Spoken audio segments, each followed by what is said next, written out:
On February 19, 2020, at about 4:30 a.m., Pop Smoke was shot and killed inside of his Airbnb. He wasn't alone, but at the time of the robbery, he was inside the shower. 4 teenagers would storm the house that night before the youngest, a 15-year-old, would fatally shoot him. Pop Smoke was just 20 years old at the time. He was officially pronounced dead at 5:12 that morning, but it would end up taking months to fully solve this case. TMZ reported his death at 1:24 p.m. on February 19th. If we look back at his last post on Instagram, we can see exactly how his day played out. Let's see what you got in. It better be Pop Smoke. Don't fuck around. It all started with this post around 11 a.m. on February 18th, just 16 hours before his death. He landed in California and drove to his Airbnb in Beverly Hills, where he posted it on his story, showing off the backyard. He was going to be in Los Angeles for a 4-day vacation. With him was his longtime friend Mike D, and after the two got comfortable, he updated his story with the next post of him getting his hair cut. This was followed with a picture of him relaxing by the pool before getting ready to go shopping that evening. In the top left, a tag showing Beverly Hills. So far, the day was playing out normal, and nothing seemed to be out of the ordinary. However, the very next post would change the events of that night. That post actually comes from Mike D. Around 4 p.m., a series of pictures were uploaded on both their accounts. On Pop Smoke's Instagram showed 3 back-to-back pictures of him and Mike together, with Mike holding a stack of cash. On Mike's page was another photo, and nothing seemed wrong with it at first, but this picture had 2 fatal problems. The picture was of Pop Smoke and Mike, with him holding the same stack of money, but in the top left corner the entire home address is almost visible, with only the first number missing. If someone were to be looking for Pop Smoke, all they had to do was find the first number between 1 and 9. But the worst mistake would come after Mike geotagged the post, showing the location on Instagram Maps. This was something they simply couldn't afford to do.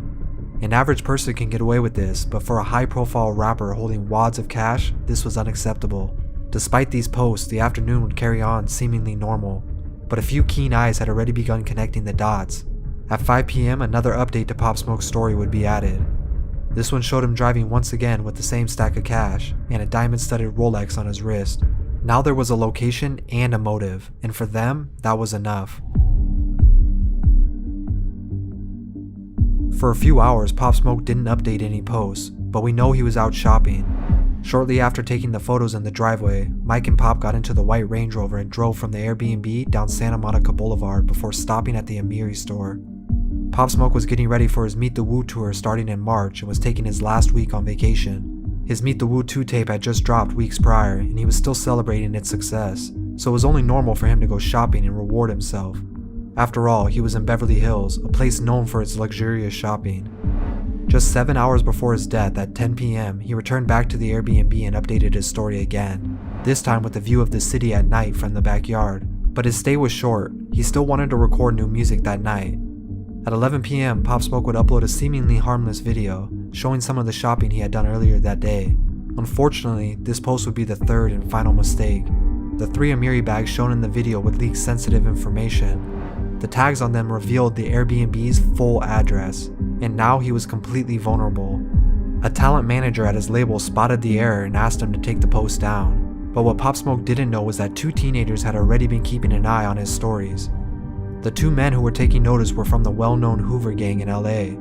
They took note that Pop Smoke was close by, only about 20 minutes away. Their cell phone records showed that around midnight they began looking at the address on maps and scouting out the location. They decided they would make a move that night. At 1 a.m., Pop and Mike left to record at East West Studios near Sunset Boulevard, just a few miles away. While he was working on new music, the 2 teens were working on their plan. According to the Los Angeles Times, at 2 a.m., a black BMW would show up on surveillance outside the home. The car rolled past the house and circled back before stopping. It showed a passenger getting out and sneaking toward the back of the house before quickly returning to the car. At the time, too many people were in the home and Pop wasn't even there. The car then sped off, heading back to where they came from, where they recruited 2 more teens to help in the robbery. The hills were only about 20 minutes away from South LA, so they all decided to switch cars and try returning later. Around 3 a.m., Pop left East West Studios.